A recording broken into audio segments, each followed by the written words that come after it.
Professor Rajesh Majumdar will complete his 2 modules. We'll have a break with coffee and stuff. Right after the break, we'll move. Well, you'll complete maybe 1 module before the break.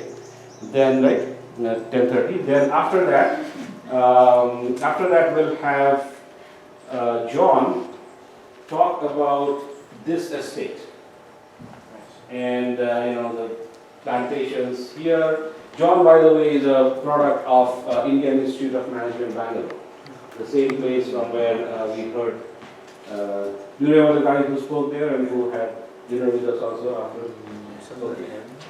Solar Mukherjee, yes.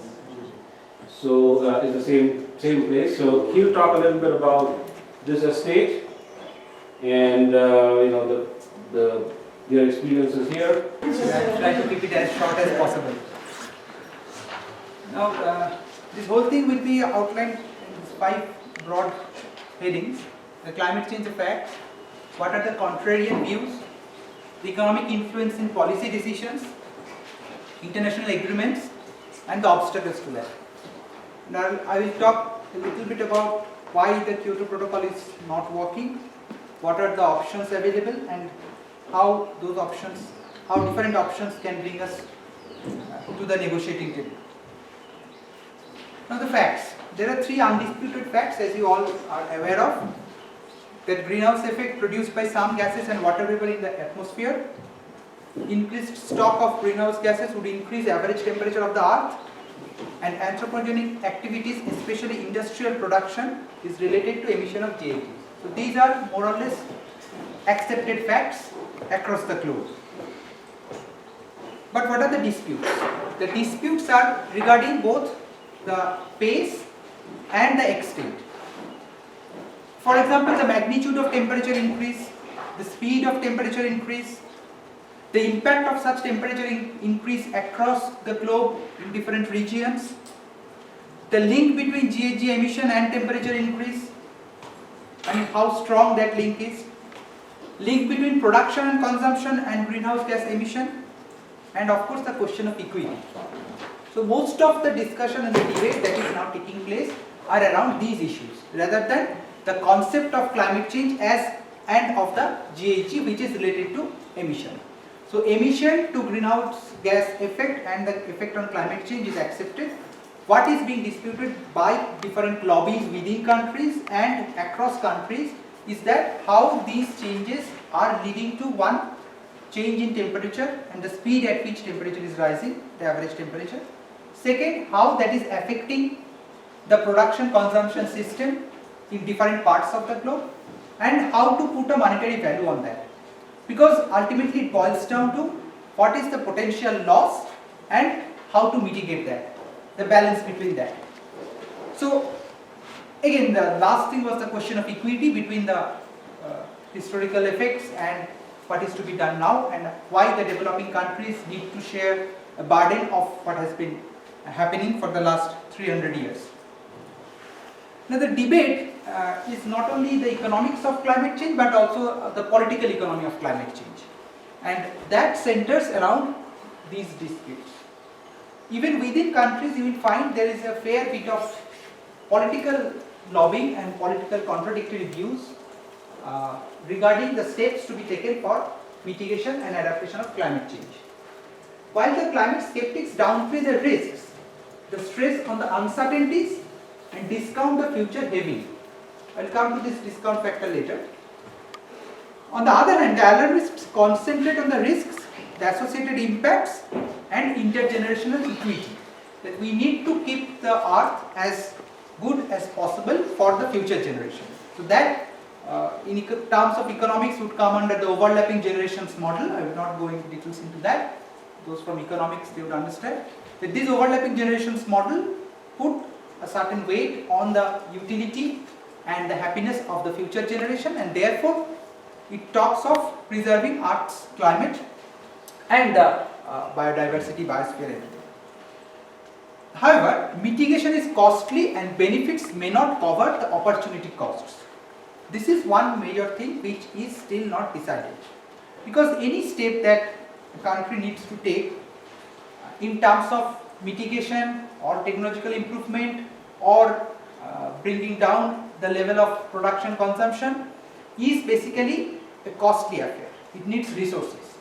And those resources, especially in the developing country perspective, have different other alternative avenues in which they could have been used, which we call the opportunity cost. In most cases, the skeptics say that the opportunity cost is much more than the potential benefits of mitigation, because they value the loss in a much lower quantum. So what are the economic policy instruments for mitigation? One, the tradable pollution permits, which we all know, which has been used. These are based on physical targets or quotas. A given industry cannot have emission beyond a certain limit. If you can bring down that, you can trade the remaining part of your permit to others who may not have been having that much success in bringing down emission. But this is dependent on abatement irrespective of costs and benefits. So there is something which has been decided that a certain industry or a certain country as such or an economy can have this much amount of emission. There are uncertainties regarding the costs and benefits which makes it inefficient, because there is no market-based instrument across industries which will look at the marginal effect and the marginal cost of such abatement or mitigation. And it is also difficult to enforce both domestically and globally because of lack of the whole infrastructure to monitor each and every emitting unit and putting a cap on that. But this had been the mainstay of Kyoto Protocol, that you have some tradable permits and some quotas. The second policy option that is theoretically available to the economists is the carbon tax. The tax on emission of each unit of carbon. Whatever be your emission, you have a tax on that, you have to pay for that. So therefore, the more you emit, the more you have to pay. The less you emit, the less you have to pay. This would require taxing all commodities that emits carbon depending on the carbon intensity. It is easy to enforce, at least in a situation where the input use is known to the administrators. But however, it is very difficult to arrive at the tax rate. What would be the tax rate at which it is to be priced? This also means a high cost to the producers, because whereas the marginal unit pricing is done, it is actually multiplied by the total emission. So therefore, the cost of emitting is too high for the producers. And it is also politically unviable domestic policy, because you cannot enforce a carbon emission policy, especially in developing countries, at the domestic level, because the industry group will always put a block to that. Then in recent times, we are hearing about hybrid policies. I don't know whether you have come across these policies as of now, but this hybrid policies talks of a mix between the cap and trade policy and the carbon tax policy. What it says is that there will be perpetual quotas based on historical level. That okay, all industries based on their historical emission level as of now will be provided certain perpetual quotas. And then there will be short-term annual permits at market prices. Any industry which feels at a given point of time during the year of production that their emission will be beyond the quota that it has, or it wants to increase its production, has to purchase annual permit for that increased amount of emission at market prices. This is a fairly flexible system, and therefore only marginal emissions are taxed. The historical quota that you have obtained is not taxed. What you are paying for is the increased amount or marginal rise in emission that you are having. But the problem with this is that there is no incentive to reduce abatement cost and no ceiling as long as the profits greater than the permit prices. If producing one additional unit gives you higher profit than the market price of the permit, then you will go on producing as long as those two do not become equal. The marginal cost equals marginal benefit principle of economics. So even in that situation, there are problems with the hybrid policies, but this is of course a big improvement over either the cap and trade policy solely being used or the carbon tax policy solely being used. The Kyoto Protocol, as you know, had targets and timetables with tradable permits for use within the Annex 1 countries, joint implementation again within the Annex 1 countries, and the CDM Annex 1 to non-Annex 1 countries. I will not go into these things. I think you all know about this. Can you tell us what is Annex 1?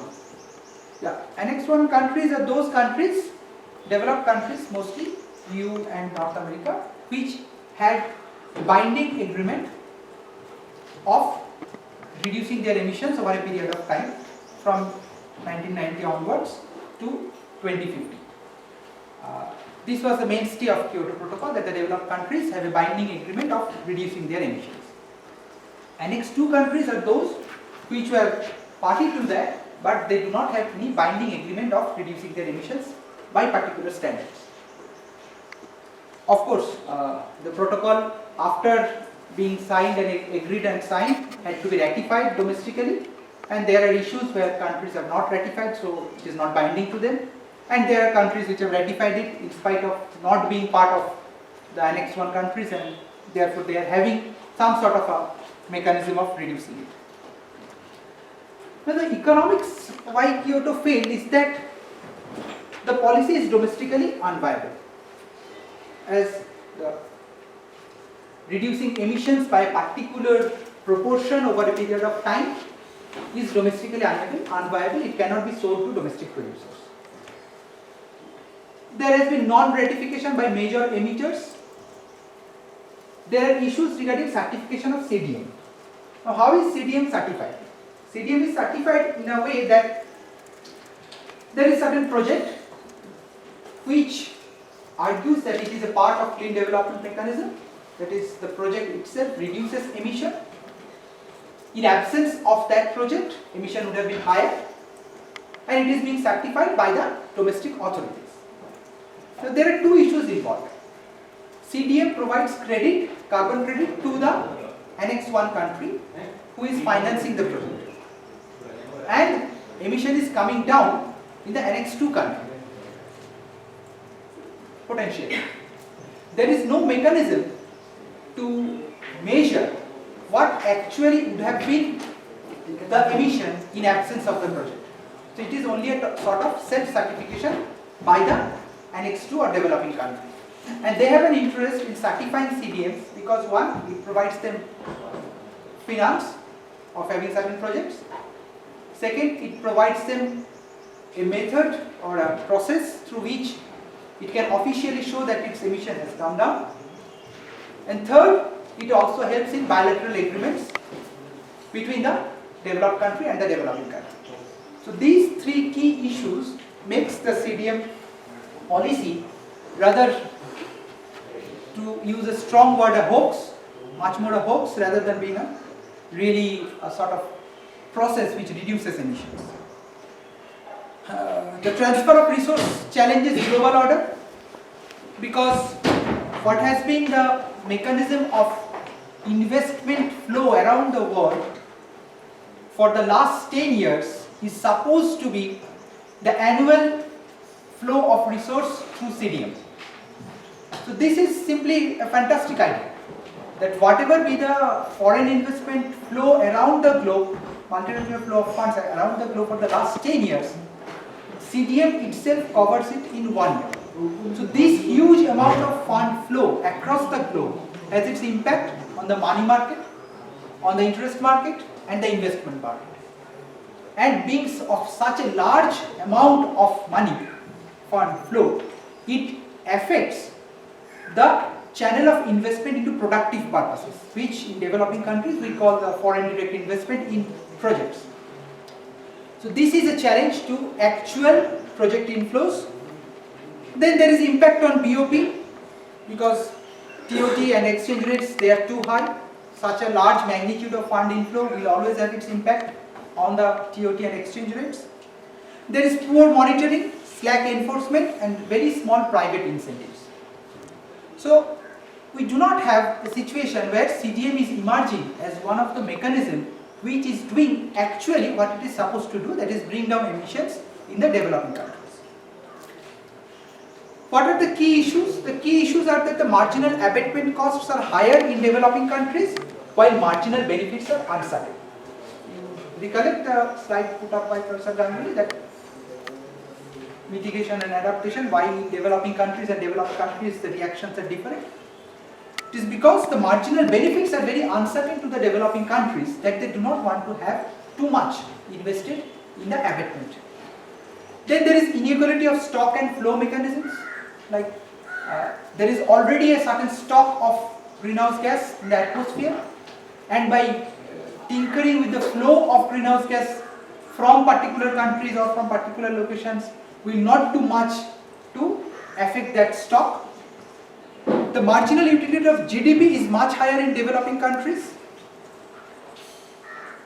We hear very often the term that even in the Stern report and the Kyoto Protocol final IPCC, I think COP6 report, is that the investment required for mitigation is about 1% of global GDP.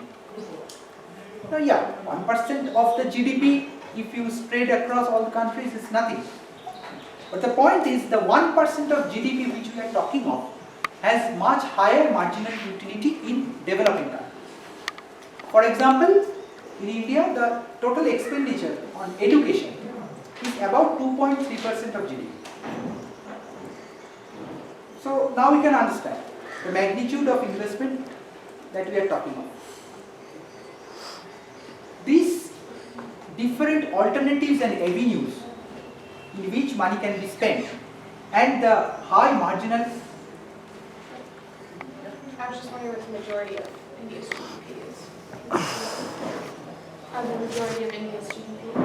Coming from or Yeah. going to? Going to. Going to. Yeah. The majority of India's GDP goes into infrastructure followed by defense. I mean, if you talk of single sectors. Was the 2.3% for all developing countries or just India? No, this is of India only. Is it representative of most developing countries, 2.3%? No, there is a huge difference. There is a huge difference. For example, in Sri Lanka it is more than 6 to 7%. On education, On education. I think everybody would now from a Stern report that you keep mentioning, a Stern report you keep mentioning all the Yeah. time. Can you explain what is a Stern report? Everybody would not know. Okay. I thought they must have been. No. The Stern Committee report is a report that emanates from Great Britain. He was a Lord, member of the Upper Council, and he was also Indian representative for many years. He had basically summarized Great Britain's reaction, what is to be done, especially in terms of Great Britain and EU negotiations, the whole issue of climate change, what needs to be done globally and locally, and what are the costs involved. This is available. I have given the reading list, so it is available online. You will get it from there. There is also a good paper by Stern on why India needs to lead the mitigation efforts. That was, I think, the Nehru Memorial Lecture at Delhi School of, LSE. That you can also download. Okay, apart from this 1% of GDP and the marginal utility, there are issues of domestic inequality. As you know, that inequality in developing countries, especially in India, is very high. So then there you have the issues of who is going to bear the cost. Okay, poor are more vulnerable in terms of the effects of climate change, but that is too far in the future. And if you recollect, as I was telling, the discount factor, you recollect the mathematical formula that Professor Ganguly used to derive the net present value of a future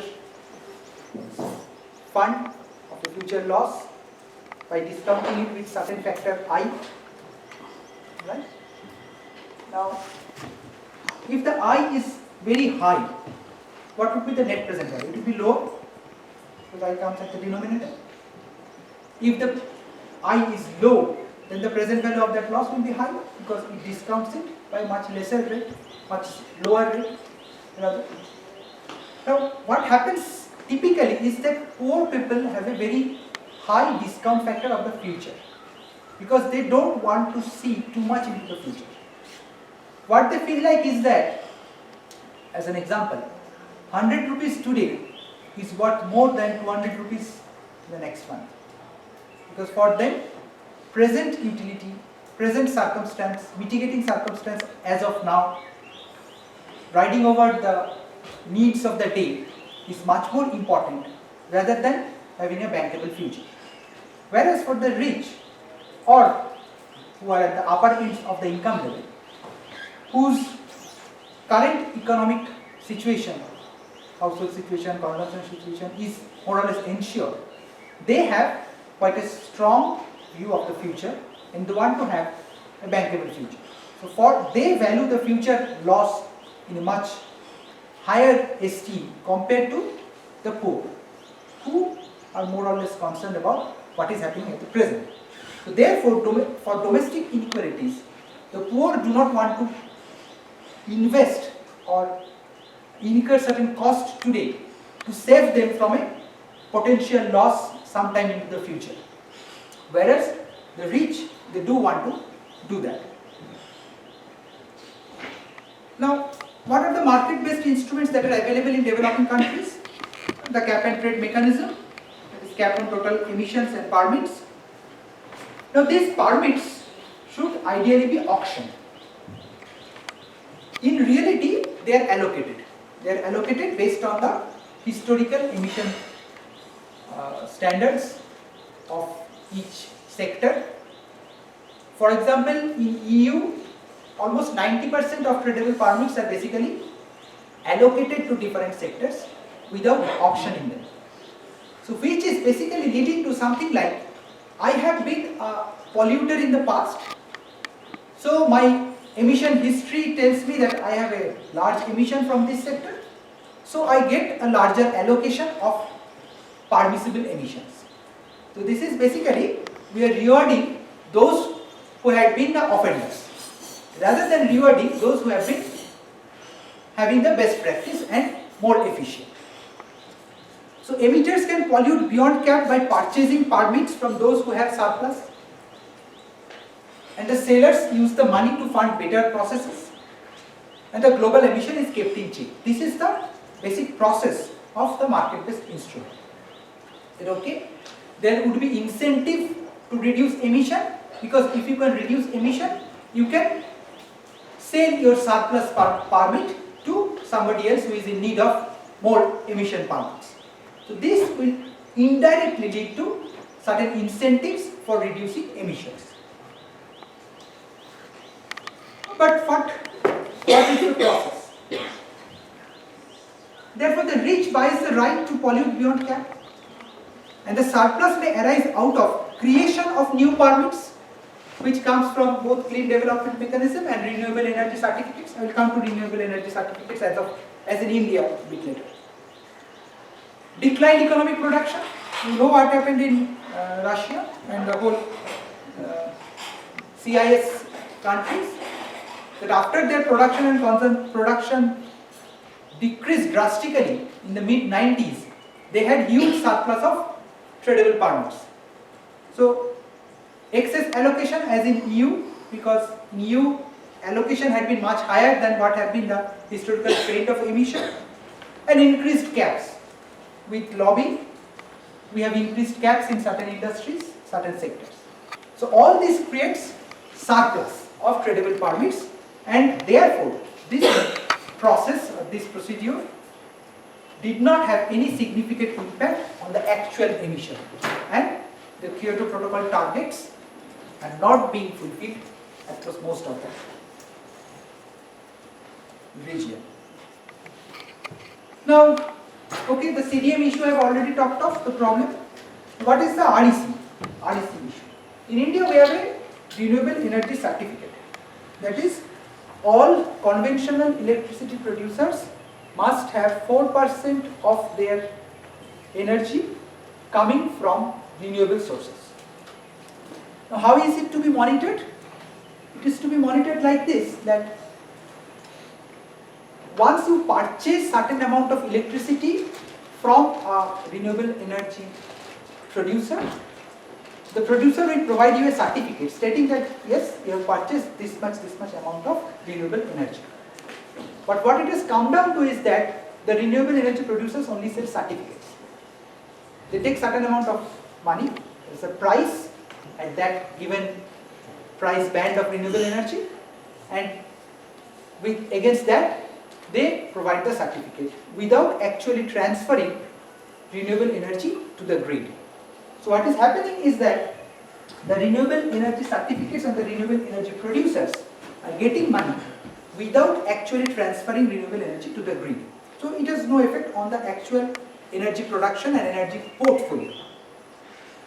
Then you have come across lobbying and excess free allocation, both EU, both cement industry in India, steel industry in India, where we have lobbying and excess free allocation of tradable permits. What it also does is it transfers economic benefits to the global north, because the global north buys tradable permits from wherever surplus areas it has, and economic production there is not drastically cut down, it goes on as it is simply by purchasing pollution permits. So this sort of way the developing country feels that this is transferring the global economic power and economic wealth from the CIS and developing countries to global north. Foreign exchange benefits override optimal economic strategies in developing countries, because both CDM and REC across countries bring in foreign currency. They look at those as foreign exchange earners rather than processes to mitigate emission. There will be displacement and disempowerment, especially after REDD, which talks of carbon sinks, forests used as carbon sinks where you cannot have economic activities. As I was talking of, the Central Indian tribes, they are mostly forest-based communities, and they have been using the forest resources for its time immemorial. But what they do is that for them, forest is the main source of livelihood and sustenance. So they have something like a sustainable forestry, where they only collect that much which provides them certain livelihood without threatening the forest. Now, if the forest has to serve as a carbon sink and officially declared as such, then all such economic activities has to be stopped. That will lead to disempowerment of a large mass of tribals in central India, and that is their only source of livelihood. This issue has to be kept in mind, and of course it encourages cosmetic technical changes like in REC. And then again, as I was telling, why it did not succeed is because of the conflict between the developed countries and the developing countries. The whole issue of per capita emissions and who needs to do how much. But what is clear is that since the 1850s, since the time when production became much more energy intensive, there is a huge increasing disparity between the developing countries and the developed countries, as this graph will show you in terms of real per capita income converted to USD purchasing or parity exchange rates. So you see that what was the situation during the 1850 to 1910, around that period, and what is the situation in the last 20 years. Both of them have been increasing, but the gap has increased. I have one question here. So this is still 1910, so about 1950s, that's when we had a little bit before then, right, the world wars and all that kind of stuff. So this additional increase, is it because, culturally speaking or from a social science perspective, has any attribution been done? Is this attribution because of the head start that some nations or their, ancestors, in a sense, ancestor nations got through colonial, wealth, or is it more because these developing nations have stopped working? So is there is some sort of attribution? I mean, I know that No, this makes it sound odd, of course. No, this is But I'm giving an example. I think this is a whole course which I teach there. Right. So So issue of I'm trying to development of the underdeveloped. So, but this is a mix of both of them. In some countries, there was drain of wealth, which led to wealth being transferred from the peripheries to the center. And this center-periphery relationship is not only in terms of developed country and developing country. Within developing countries, we had center and periphery. Like, I think John would agree that the ports in developing countries were the centers, which exploited the hinterland. The plantations before independence and plantations since 1980 onwards, both in South India and Northeast India, were different level altogether. Because it was in the interest of the people living in the center, even in the developing countries, to keep the hinterland underdeveloped. For one, as cheap source of labor. Second, cheap source of raw materials, including all the plantation crops. And third, a ready market. So these three economic considerations work all throughout the world, between countries, where some country act as the center or metropole and the others as peripheries. Even within countries, there are centers and peripheries. So this whole chain of center-periphery relationship works, which keeps some areas underdeveloped and at the cost of which other areas develop. So this has been going on. What has also occurred after 1950s is that a whole bunch of small countries getting independence. But they did not have the potential to develop because of one, lack of resources, lack of technological know-how. So these two factors contributed in slowing down of the pace of development of those countries. So one, both exploitation during the colonial period and the technological backwardness of those countries. Right. But one could argue that the backwardness also comes from the fact that there was colonialism. On the other hand, one could argue that the reason why these developing nations are not being able to catch up is, let's say, because somebody in a developing nation works much less or is much less enterprising than somebody in developed nations. The reason why I'm asking this is, as you know very well, in these negotiations, this issue of per capita and historical, what has happened and how much of a head start somebody should get. So some sort of international affirmative action kind of thing keeps coming on, right? I mean, per capita is not affirmative action, that's just people, fine. But the whole historical thing is something like that. Question is, to what extent do you think, based on what extent would social scientists think that this is justified, or to what extent is it just, you work and you will be what others are? Yeah, I would answer it in this way, that the question is not you work and you will be what others are. Because now the question is you work, but not as we work. So The question is not that the developing countries are now being allowed to have a free choice of moving up in whatever pace, whatever way they want to. They are now told that you work and you progress, but not in the fashion that we did, because that will threaten the whole globe. So the question comes down to not having the head start or whether you work or not. If it was something like this, that okay, you work and you progress, you do not look at this disparity, it would have been fine.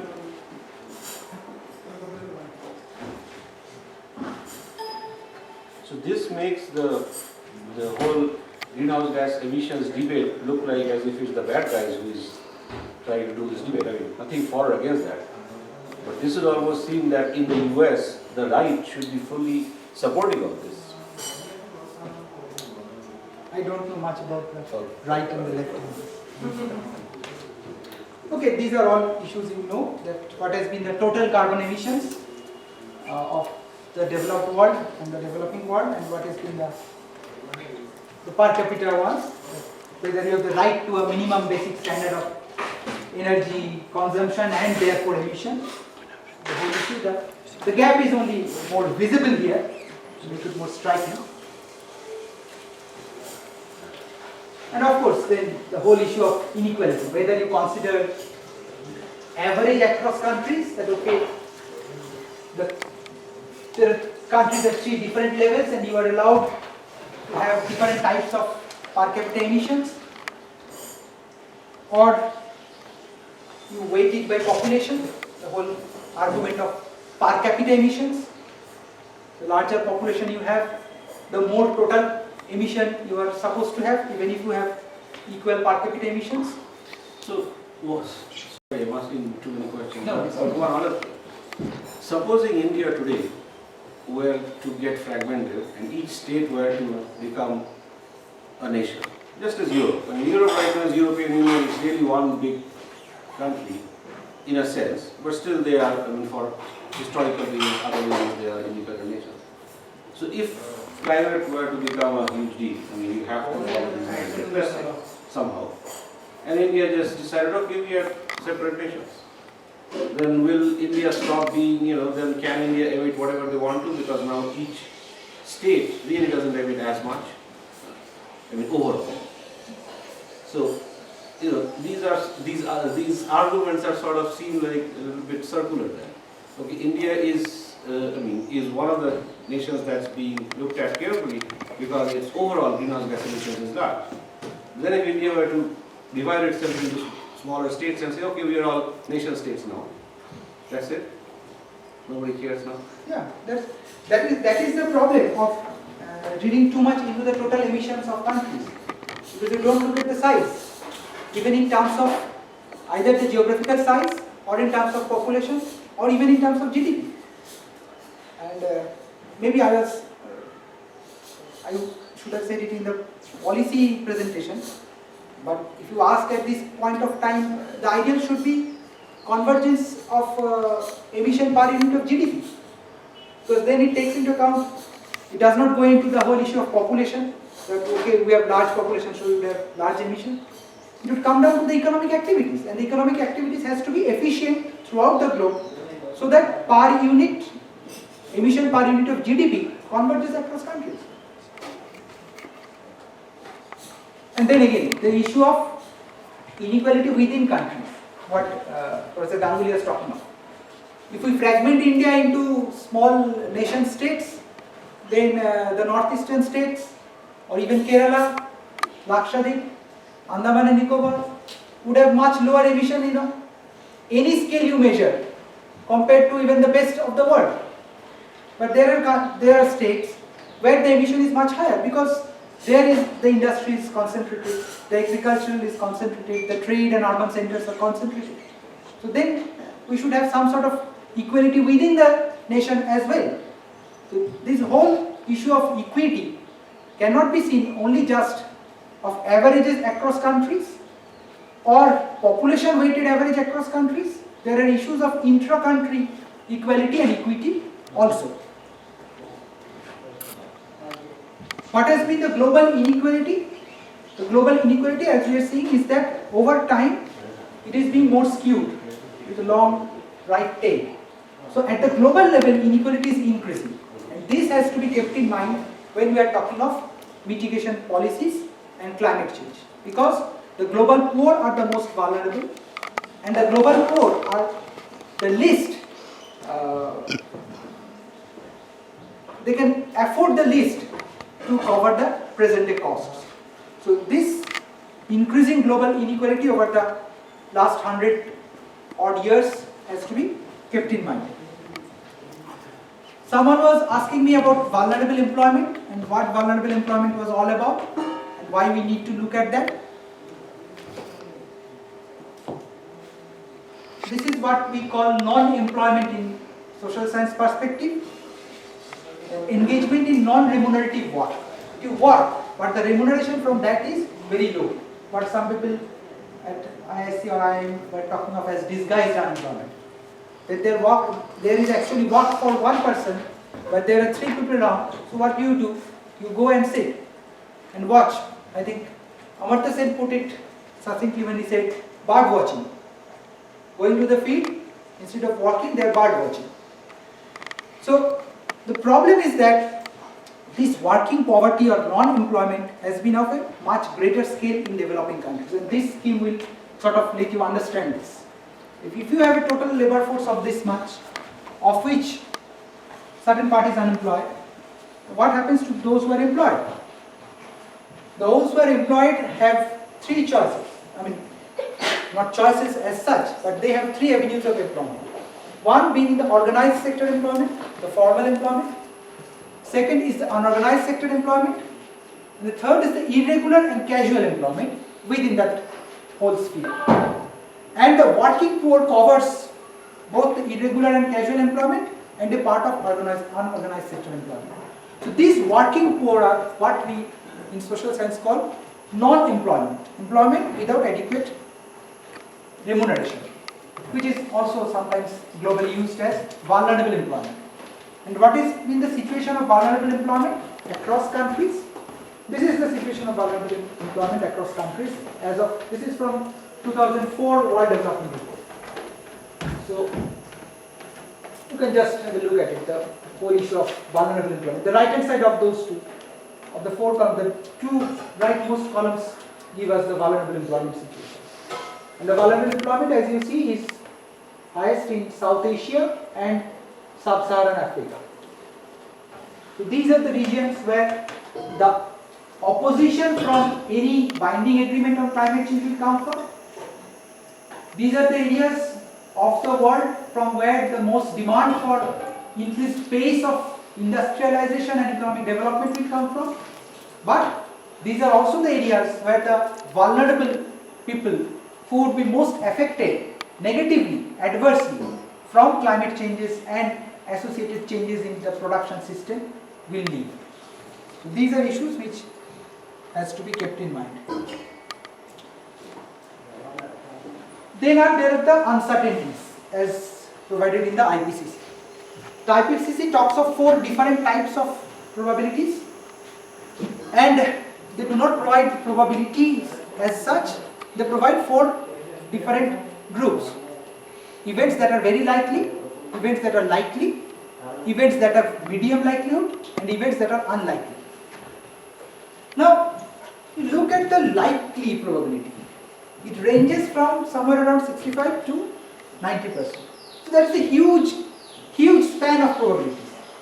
If you say that some event is having a 85% probability and you say that some event has 65% probability, it is completely different ball game when you try to put them in a valuation context, because all valuation contexts are to be multiplied by the probability, as we are doing 1 by 2, 13 by 52, those sort of things. So that probability value has huge impact. For example, tropical storms, hurricanes, cyclones, typhoons, coastal zone inundation, according to IPCC report, they are all likely events. Now that likely, as I was saying, ranges from 65 to 90%. So how to put a value on that? Even if you know the actual loss that would happen if this event occurred. Medium confidence that impacts of increase in global temperature could be a few percent of world GDP. Now look at that, few percent. What do we mean by few percent of world GDP? And what do we mean by medium confidence? The medium confidence ranges from 33% to 67%. Again, if we bring them down to the expected loss, we are at a loss. The range tends to be too high. And the effects tend to be small and positive in developed countries, but adverse in developing countries. So the developing countries are more at a loss. That is accepted. Second, the cost is calculated as marginal cost of reducing emission or the carbon tax method. Now the results vary substantially across models. For example, different types of models which would come up with the carbon tax required to mitigate would increase the price of oil ranging from 65% in some models to almost 3 times in certain other models. For coal, from 3 times in some models to more than 11 times in certain other models. So these sort of issues of huge range of costs being projected, and there is no guarantee that will actually mitigate the event, makes it problematic for especially the developing countries to support these things wholeheartedly. Of course, then there are the issues of population and productivity growth in individual industries, because cost of reducing greenhouse gas emissions, but neither the population growth rate nor the technological advancement which will lead to productivity growth rate can be projected too far into the future. Whereas the climate change models typically talk of 30 to 50 years. So these are the issues. Now I'll talk about, there are 2-3 things I'll talk about next. If you can have it. It's up to you. You want No, no. Take it right now because those two slides I will talk of in the policy. All right, we have a Any break. quick questions? Yeah, if you like? One which is we said in 115, right?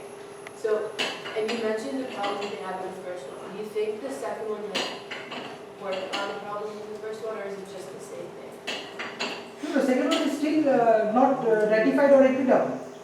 Yeah, but like the form of the first. No, the problem is that we are continuing with the earlier mechanism. We are now talking only of the targets as such. We are not talking anything about the mechanism or the processes that is to be involved.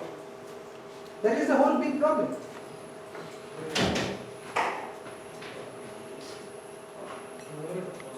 Fascinating. You can be, I mean, those graphs about developed nations, developing nations, and then you talk about intra-country. This can make a case either for strong communism or for strong capitalism, depending on which perspective you are looking at it.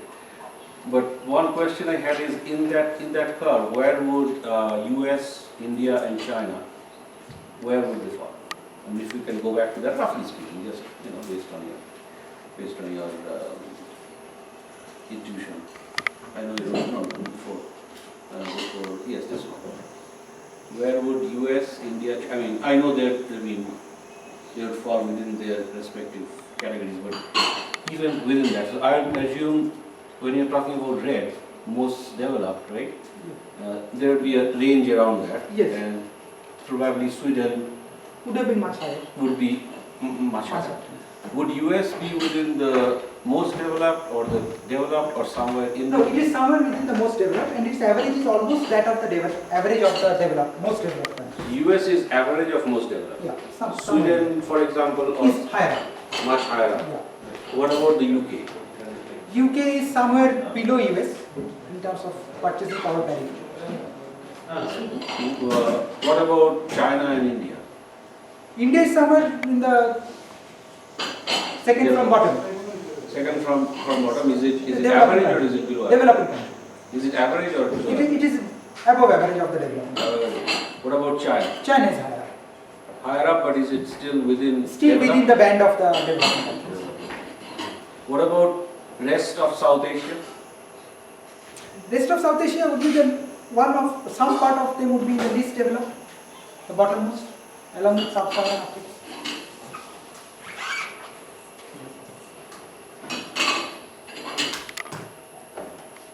Any other questions about?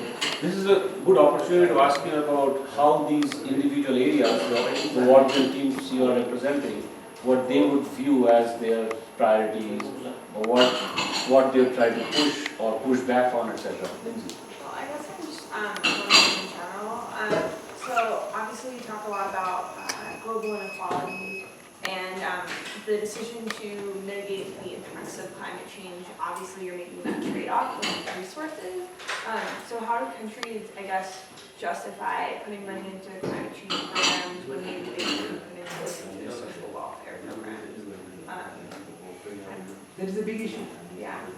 And in fact, I had referred to one of the Washington Post article which talks of that expenditure on social welfare programs in US itself is so inefficient. How can you transfer money to developing countries for CDM and you don't know how the dollar is spent there? So it's a big issue. There are contrarian views there. But of course, if the developed countries feel that they are much more concerned about the future of future generations, then they would try to invest there. Because it is something like something is happening somewhere else in the world which later would affect us. So they try to prevent that in situ rather than bring the problem to us. So of course there is a trade-off. The trade-off may not be as strong as in India where the choice is between providing midday meals to children in schools or having some mitigation projects. But yes, issues are there. One thing I was interested in is, because so many of us are from the United States, is thinking about our own regional forms of underdevelopment as well as national forms and things that, if you guys think about where in the United States do you think that, what are regions that have been underdeveloped? Appalachia, the American South. Where else? He mentioned forests. what are other sort of regions or populations that have been sort of purposefully underdeveloped? Even if you look within one state like California, a large state, right, there are all these places. Yeah. The north. In the cities. In the cities, but where in particular, if you're thinking about his example of forests, what has happened to America's indigenous populations? Reservations, right, where we're not allowed to utilize those natural resources, those populations, so that's something for you to think about. And I would also think, we tend to think about colonial powers as the United Kingdom, but the US, and this is sort of my area of focus, has its own forms of imperial like hegemony and something that And we even don't within want the country itself. Yeah. Even within the country itself. within and without, yeah. Yeah, within the country, so yeah, the Native American issue is of course a mark in the conscience of the US. So much as I admire the US and we have talked about that, there is no other global leader at this point. I mean, this is my personal view again. But that whole issue is, I mean, so that's like going to one nation and just killing them. Right? That was what was done. It's not that what I mean. Of course now there's not an attempt to make amends, but there is that issue. So then of course there is the whole Civil War and all. But so broadly then here are the issues related to mitigation and to your point, I mean, it's not easy. These solutions here are not easy. Avoiding the unmanageable is hard. Unless there are some major technological breakthroughs which may happen, or some other ways people think that, as I've told you before, there was this Nature's climate article which said that the more somebody or their near and dear ones are exposed to hazards, climate-related hazards, the more they start believing. So if those kind of things happen more and more, then you might see some action finally. But hopefully it will not have to come through that. Hopefully it will come through some technological breakthroughs. But it's hard. And that's why adaptation, which was considered relatively less, I mean, in climate the focus always has been in these negotiations, focus has been on mitigation, although adaptation is also a very strong area. But increasingly it's shifting. People are realizing that we just have to, we'll have to live with certain things, but do the best we can. On climate change and help that situation, but then also help vulnerable populations. You see, any efficient mitigation policy has to be very local, and it has to address the specific context and the sector in which we are applying. So like a carbon tax policy cannot be applied all throughout, but it does not also mean that it is inefficient all throughout. So there has to be mix and matches of different policies. And as of now, it's my view that the whole issue of global climate change discussions should center around devising policies for mitigation across diverse sectors rather than having a quantifiable target of the overall. Because you cannot reach the overall aggregate target unless you look at specific sectors.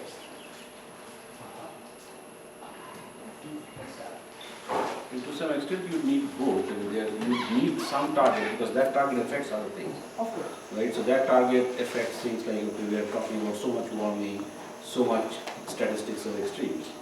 But yes, the solutions will probably have to come from these sectors.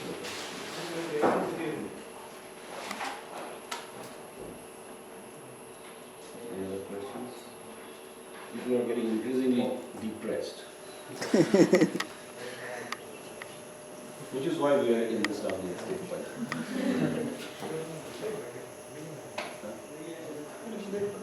Let's wait for 10 minutes.